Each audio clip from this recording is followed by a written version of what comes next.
Hello students. So now we are going to discuss about the second colligative property that is called the elevation in boiling point. बहुत important है, इसको अच्छे से ध्यान से समझना है कि elevation in boiling point है क्या. Elevation का मतलब क्या है? Elevation का मतलब बढ़ जाना. ठीक है, तो हम इसी चीज़ को आज डिस्कस करने वाले हैं कि elevation in boiling point है क्या. इसके साथ ही इस प्रोसेस को हम इबिलियोस्कोपी भी बोलते हैं. यहाँ पर हम इसका आगे इस्तेमाल भी करेंगे, फिर भी ये वर्ड यूज होगा, तो अभी से इसको समझ लेते हैं कि इबिलियोस्कोपी भी किससे रिलेटेड है, एलिवेशन इन बॉइलिंग पॉइंट से. तो यहाँ पर वर्ड बॉइलिंग पॉइंट है, मैं आपको पहले ही बता रहा हूँ, boiling point it self is not a colligative property. Yes, elevation in boiling point जो है वो कोलिगेटिव प्रॉपर्टी है, कि कितनी बढ़ोतरी हुई बॉइलिंग पॉइंट के अंदर, वो कोलिगेटिव प्रॉपर्टी है. अकेला बॉइलिंग पॉइंट कोलिगेटिव प्रॉपर्टी नहीं है. ठीक है, तो first of all let us discuss about the boiling point कि बॉइलिंग पॉइंट है क्या अकॉर्डिंग टू वेपर प्रेशर. इसको प्रैक्टिकली भी समझने की कोशिश करेंगे कि बॉइलिंग पॉइंट एक्चुअली होता क्या है. Boiling point of a liquid is that temperature, ये वो टेम्परेचर है एट विच क्या होता है, vapour pressure of that liquid equals to the atmospheric pressure, कि वो एटमॉस्फेरिक प्रेशर के इक्वल हो जाता है. क्या चीज? Vapour pressure. सो यहाँ पर देखो जो चीज लिखी हुई है उसका एब्स्ट्रैक्ट क्या है, vapour pressure of the liquid equals to the atmospheric pressure. ठीक है, अभी हम बात करते हैं कि कोई चीज बॉयल कब होती है. ठीक है, यहाँ पर बॉइलिंग को देखने के लिए अंडरस्टैंड दिस थिंग, जैसे कि हम मान लो कि एक पर्टिकुलर लिक्विड है, उसको हम बर्न कर रहे हैं, we are burning a liquid, हम इस लिक्विड को बर्न कर रहे हैं. जब हम इस लिक्विड को बर्न कर रहे हैं तो नेचुरली यहाँ पर क्या होगा, इसकी वेपर्स कन्वर्ट होंगे. ठीक है, तो मैं उस पॉइंट की बात कर रहा हूँ कि वेपर्स कब कन्वर्ट होंगे. देखो ऊपर से क्या हो रहा है, एटमॉस्फेरिक प्रेशर आ रहा है. ठीक है, और इस वेपर्स को किसके साथ फाइट करनी है, इस एटमॉस्फेरिक प्रेशर के साथ फाइट करनी है. अगर ये जो वेपर प्रेशर है, ये वेपर प्रेशर जो वेपर्स में कन्वर्ट हो रही है, जो टेंडेंसी है, एस्केपिंग टेंडेंसी है, ये जो वेपर्स हैं, जब इसका प्रेशर इस एटमॉस्फेरिक प्रेशर से ज्यादा हो जाएगा तो ये क्या होने लगेगा, वेपर्स के अंदर बहुत इजीली कन्वर्ट होने लगेगा. सो उस पॉइंट को हम क्या बोलेंगे, उस पर्टिकुलर टेम्परेचर को हम क्या बोलेंगे कि बॉइलिंग पॉइंट है. इस चीज को समझने की कोशिश करते हैं. हमारा जो मैदानी इलाका है, we are living in a ground place, तो जो हम मैदानी इलाकों पे एटमॉस्फेरिक प्रेशर जो हम महसूस करते हैं वो एग्जैक्टली कितना होता है, 1 एटमॉस्फेयर. ठीक है, तो उस बेसिस पर हम पानी के बॉइलिंग पॉइंट की जो बात करते हैं वो कितना बोलते हैं, प्योर वाटर का, दैट इज 100 डिग्री सेल्सियस. अब 100 डिग्री सेल्सियस का मतलब क्या है कि इस प्रेशर को ओवरकम करने के लिए, मतलब इस प्रेशर से इस वेपर प्रेशर ऑफ वाटर की बात करें तो इसको इससे ज्यादा बनाने के लिए हमें 100 डिग्री सेल्सियस पर इसको हीट करना पड़ेगा, तब जाकर कहीं ये एटमॉस्फेरिक प्रेशर को ओवरकम करेगा और बॉयल हो जाएगा. अब हम दूसरी बात करते हैं, इसी वाटर को, सेम वाटर जो मैदानी इलाकों में कितने पर बॉयल हो रहा है, 100 डिग्री सेल्सियस पर, इसी वाटर को यदि हम हाई एल्टीट्यूड पर ले जाएं, पहाड़ी इलाकों में ले जाएं, पहाड़ी इलाकों पर हम जानते हैं कि एटमॉस्फेरिक प्रेशर क्या होता है, कम होता है. तो कम होने की वजह से जो प्रेशर यहाँ 1 एटमॉस्फेरिक था, हम मान के चलते हैं, एक हाइपोथेटिकल कंडीशन ले लेते हैं कि ये एटमॉस्फेरिक प्रेशर 1 नहीं है, उससे कम है, दैट इज से 0.8 एटमॉस्फेरिक प्रेशर है, 1 से कम हो गया. तो क्या अभी भी जो वाटर है वो 100 डिग्री सेल्सियस पर बॉयल होगा? The answer is no. अब वाटर कम टेम्परेचर पर बॉयल हो जाएगा, हम मान के चलते हैं कि ये हो जाएगा, हो सकता है कि 90 डिग्री सेल्सियस पर ही बॉयल हो जाए. ठीक है, तो अब देखो कि किसके ऊपर डिपेंडेंसी है इसकी, एटमॉस्फेरिक प्रेशर पे. जितना ज्यादा एटमॉस्फेरिक प्रेशर होगा उतना ही बॉइलिंग पॉइंट ज्यादा होगा, जितना कम एटमॉस्फेरिक प्रेशर होगा उतना ही बॉइलिंग पॉइंट कम होगा. इसको एक और प्रैक्टिकल से समझने की कोशिश करते हैं. ये हाथ और इस हाथ को यदि मैं ज्वाइन कर रहा हूँ, यदि मैं ऊपर से और नीचे से एक जैसा प्रेशर अप्लाई कर रहा हूँ, तो आप क्या देख रहे हैं कि ये हाथ बिल्कुल अपने लेवल पर है. ठीक है, अभी जब अगर मैं ऊपर वाला हाथ को प्रेशर बढ़ा दूंगा तो ये नीचे की तरफ जाएगा.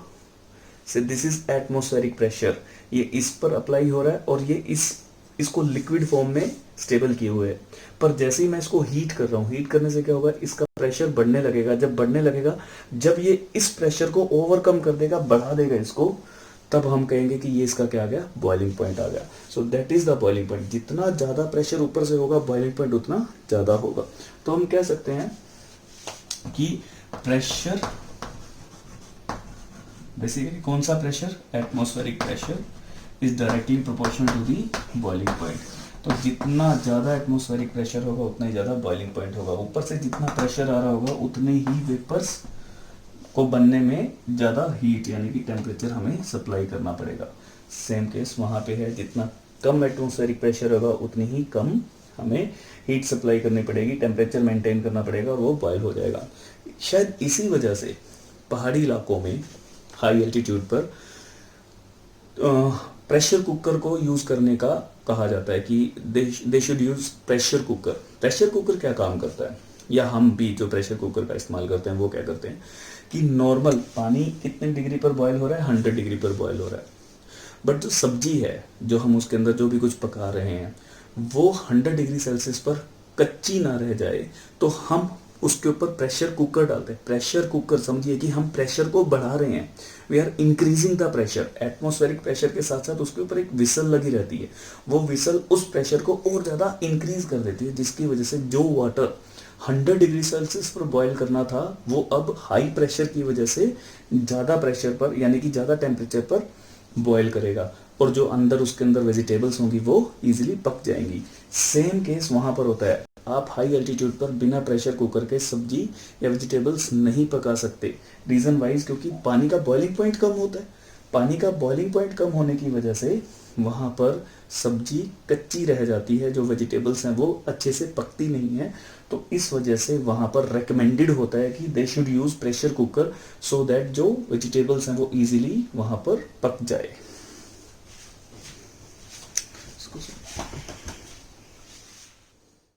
As we have discuss about the boiling point of water, तो हमें पता है कि बॉइलिंग पॉइंट ऑफ वाटर कितना है, अगर हम केल्विन में बात करें दैट इज 373.15। ये एग्जैक्ट वैल्यू है, 15 के साथ 0.15 यूजली हम राउंड ऑफ करके लेते हैं, that is 373.0 kelvin, but actually जो वैल्यू होती है दैट इज 373.15 केल्विन। तो vapour pressure of water, vapour pressure of water at 373.15 kelvin, that is the boiling point of water. ये क्या है,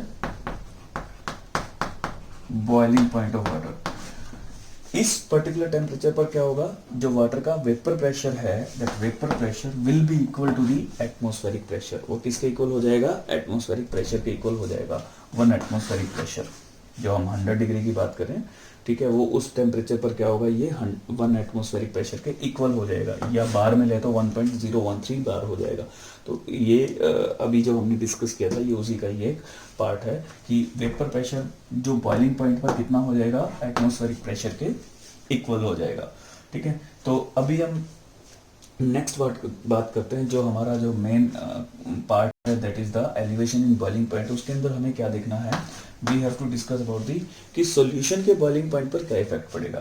तो boiling point of solution, solution का मतलब क्या है कि हमने सॉल्वेंट के अंदर कुछ ऐड कर दिया, सोल्यूट ऐड कर दिया, जब वो सॉल्यूशन बन गया, is always higher. Boiling point जो है वो हमेशा सॉल्यूशन का हायर होगा प्योर सॉल्वेंट से। प्योर सॉल्वेंट से उसका हमेशा बॉइलिंग पॉइंट आपको ज़्यादा देखने को मिलेगा। ये हम कैसे प्रूव कर सकते हैं, यहाँ पर हमने जो अभी लास्ट कोलिगेटिव प्रॉपर्टी की है, relative lowering of vapour pressure, उसके अंदर हमने क्या देखा, ये प्योर लिक्विड था, ये क्या था, प्योर लिक्विड था, और यहाँ जो इसके वेपर्स बन रहे थे, जैसे ही हमने इसके अंदर एक सॉलिड जो था नॉन वॉलेटाइल सॉलिड इसके अंदर ऐड किया, एज ए सोल्यूट ऐड किया, तो हुआ क्या, इसके वेपर प्रेशर के अंदर क्या आ गई, कमी आ गई। ठीक है, दिस विल डिक्रीज, लोअर हो गए, कम हो गए। तो यहाँ पर वेपर प्रेशर ज़्यादा थे कंपैरेटिवली, यहाँ पर वेपर प्रेशर कम है इसके कंपेयर में। और हमें पता है कि बॉइलिंग पॉइंट जो होता है that is inversely proportional to the vapour pressure, कि जितना ये प्योर का था, यही बात लिखी हुई है, प्योर सॉल्वेंट का वेपर प्रेशर ज़्यादा था, तो बॉइलिंग पॉइंट क्या होगा, कम होगा। Solution, now it will become the solution, solution का वेपर प्रेशर कम है, दैट विल बी कम, तो बॉइलिंग पॉइंट क्या होगा उसका, ज्यादा होगा। यही चीज ऊपर लिखी हुई है, the boiling point of solution is always higher than the pure solvent because of the vapour pressure. Experimentally ये चीज हम प्रूव कर चुके हैं कि वेपर प्रेशर यदि ज्यादा होंगे, जैसे कि सॉल्वेंट में, प्योर सॉल्वेंट का हमेशा वेपर प्रेशर क्या होता है, ज्यादा होता है, तो हमेशा बॉइलिंग पॉइंट उसका क्या रहेगा, कम रहेगा बिकॉज ऑफ दिस रिलेशनशिप। और दूसरी तरफ यहाँ पर वेपर प्रेशर घट गए, जैसे ही हमने कोई नॉन वोलेटाइल सोल्यूट उसके अंदर ऐड किया, जिसकी वजह से वेपर प्रेशर घट गए, वेपर प्रेशर घट गए तो यानी कि बॉइलिंग पॉइंट उसका क्या हो जाएगा, बढ़ जाएगा, यानी कि सॉल्यूशन का बॉइलिंग पॉइंट हमेशा ज़्यादा होगा compare to the pure solvent. तो यही चीज़ हमें अब डिस्कस करनी है, यही है एलिवेशन। एलिवेशन मतलब बढ़ जाना, कि सॉल्यूशन का बॉइलिंग पॉइंट कितना बढ़ गया, ठीक है, तो उसी के ऊपर यही हमारी कोलिगेटिव प्रॉपर्टी है, that is the elevation in boiling point, the increase in the boiling point of the solution with regards to the pure solvent.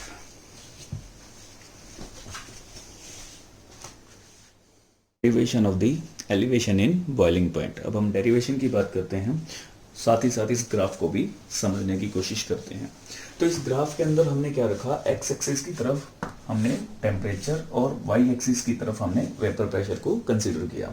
अब यहाँ पर हमने एक पॉइंट को कंसीडर कर लिया, से this is the atmospheric pressure, मतलब कि यदि वेपर प्रेशर इस एटमॉस्फेरिक प्रेशर पर जिस टेम्परेचर पर टच कर लेंगे, मतलब वो उसका क्या हो जाएगा, बॉइलिंग पॉइंट हो जाएगा। मैं फिर से बता रहा हूँ कि जब वेपर प्रेशर किसी भी लिक्विड का, चाहे वो सॉल्वेंट है और चाहे वो सॉल्यूशन है, वेपर प्रेशर, ये वेपर प्रेशर की रेंज है, जब वेपर प्रेशर किसी एक पर्टिकुलर टेम्परेचर पर एटमॉस्फेरिक प्रेशर को टच कर लेंगे, तो मतलब कि वो उसका क्या हो जाएगा, बॉइलिंग पॉइंट हो जाएगा।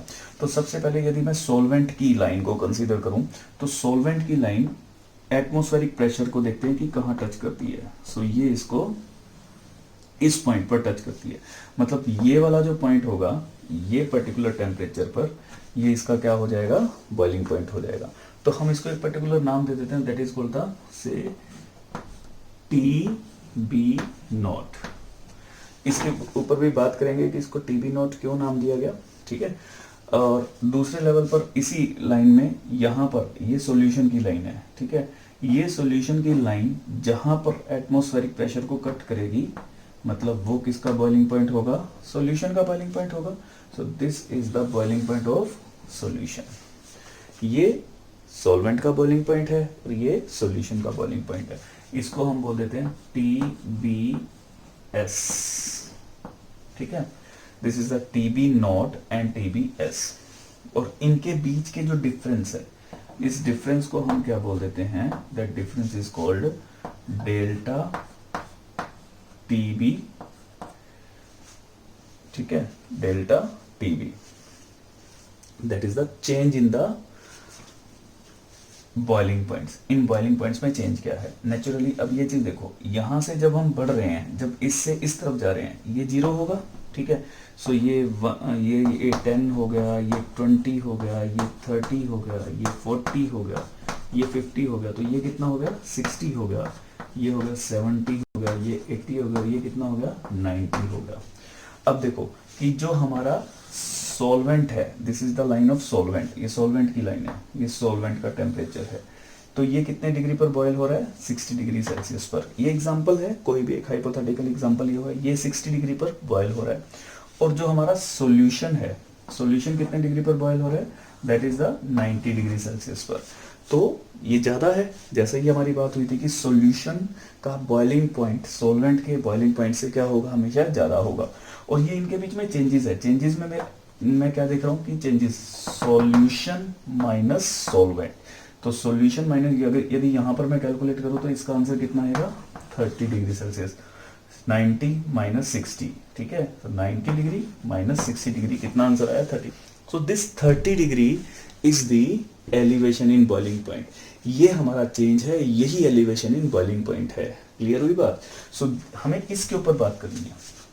So what is delta TB, जो नोटेशन है, that is elevation in boiling point, ठीक है। ये B, ये जो यहाँ पर B दिखाया गया है, B is for boiling point, ये बी बॉइलिंग पॉइंट के लिए दिखाया गया है, जो हम इसकी हर नोटेशन में बी का ही इस्तेमाल करने वाले हैं, ठीक है। दूसरे लेवल पर हमने दिखाया T B naught, T B naught, ये naught for the pure one, तो ये क्या है, that is the boiling point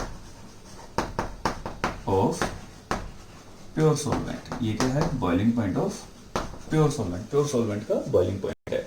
और जो लास्ट पॉइंट है ये वाला, ये किसका है, that is of T S का, टी बी एस लिख दो इसको, ठीक है, that is the T B S, B is for boiling point और एस इज फॉर सॉल्यूशन, किसको रिगार्ड कर रहा है, ये सॉल्यूशन को, तो ये क्या हो जाएगा, बॉइलिंग पॉइंट ऑफ सॉल्यूशन, ठीक है।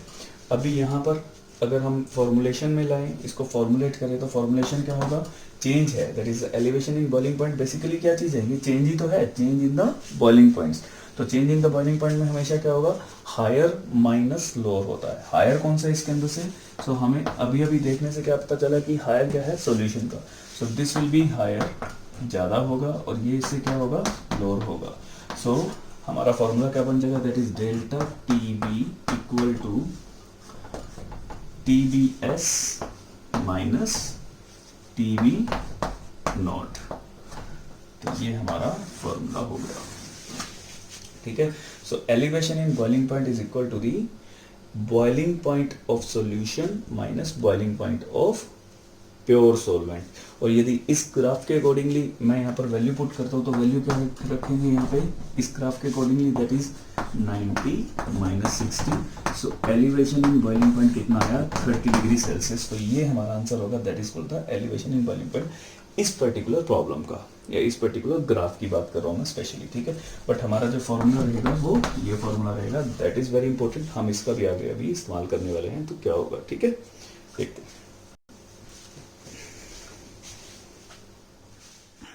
Derive the formula of elevation in boiling point, or we can say ebullioscopy.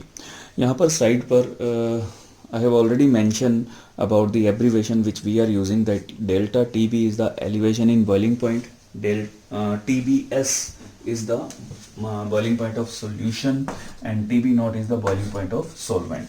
So experimentally एक चीज देखी गई है कि एक्सपेरिमेंटली जो फाइंड आउट किया गया है कि डेल्टा टी बी यानी कि मैं बात कर रहा हूँ elevation in boiling point, that is directly proportional to the molality, ये किसके डायरेक्टली प्रोपोर्शनल होता है, मोलैलिटी के, इसका छोटा सा ड्राइव है वो भी हम करेंगे, डायरेक्टली प्रोपोर्शनल क्या है, मोलैलिटी के हैं। तो यदि मैं यहाँ पर जो प्रोपोर्शनैलिटी कांस्टेंट हटाता हूँ, तो यहाँ पर कुछ ना कुछ कांस्टेंट लगाना पड़ेगा, so we will take constant as K B, यहाँ पर क्या रखेंगे, K B, still K B use किया गया है, K B means for the boiling point, जो के बी यूज किया गया है वो किसके लिए यूज किया गया है, बॉइलिंग पॉइंट के लिए, एम स्मॉल एम है, स्मॉल एम किसको डिनोट कर रहा है, दैट इज द मोलैलिटी, जो कंसंट्रेशन टर्म है, that is the molality.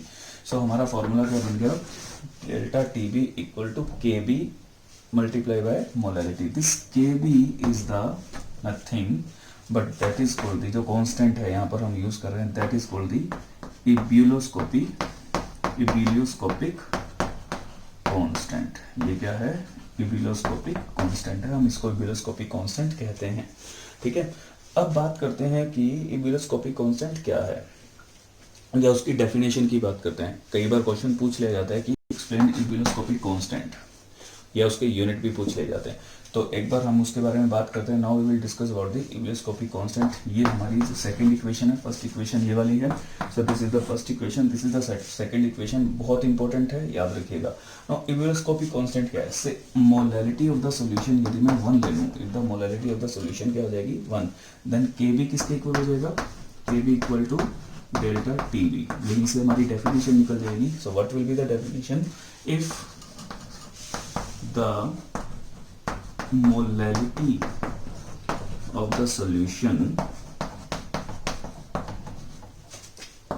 is 1 mol, then Ebullioscopic constant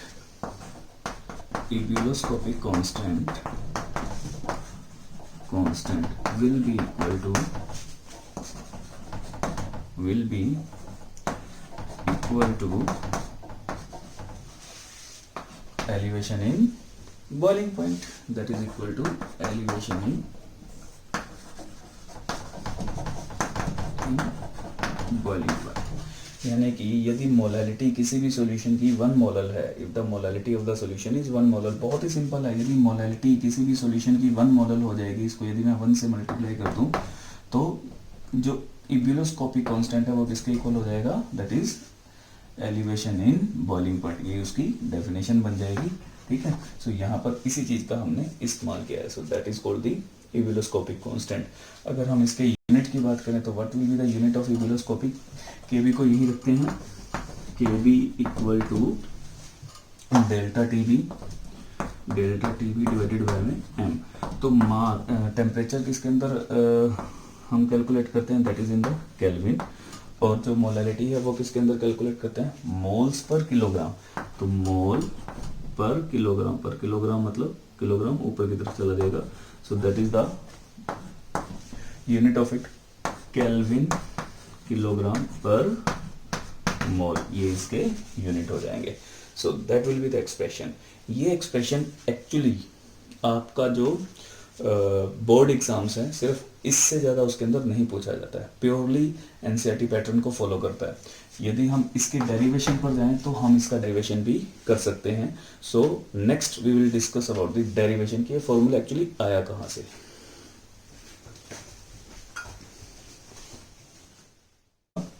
Formula for elevation in boiling point.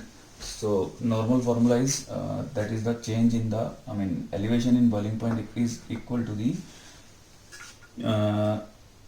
boiling point of the solution minus boiling point of the solvent. तो हमारे पास एक normal formula है, ये क्या है, boiling point है, and we know that boiling point जो होता है that is inversely proportional to the vapor pressure होता है। ठीक है, तो यदि मुझे इसी फॉर्मूले को वेपर प्रेशर की फॉर्म में लिखना हो तो मैं कैसे लिखूंगा, that is delta T B is directly proportional to the change in the vapour pressure. ये भी वही तो चीज़ है, ये सॉल्यूशन है और ये सॉल्वेंट है, तो इनके चेंजेस में आ जाएंगे, दैट इज डेल्टा पी। कल हमने पढ़ा था according to the Raoult's law,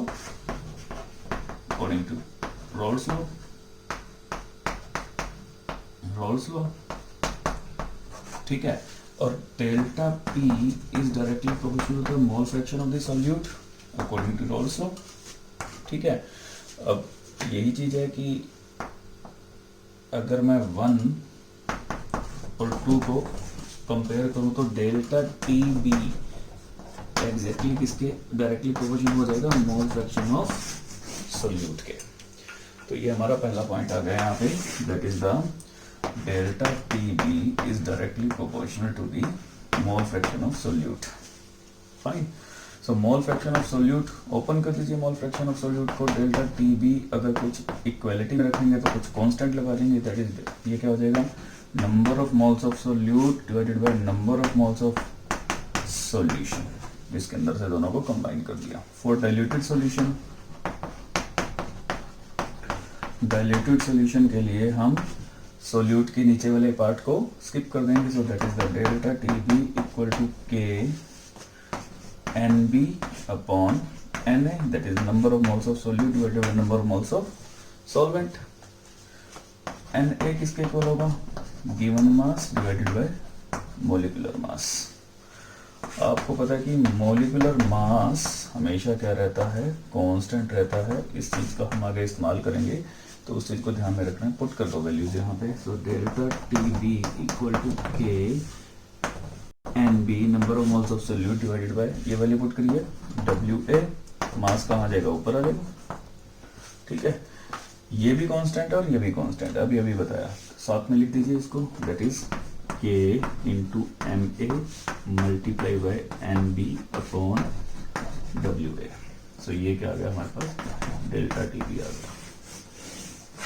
fine, इसको फिर से लिखते हैं यहाँ, so we have delta T B equal to K into M A multiply bye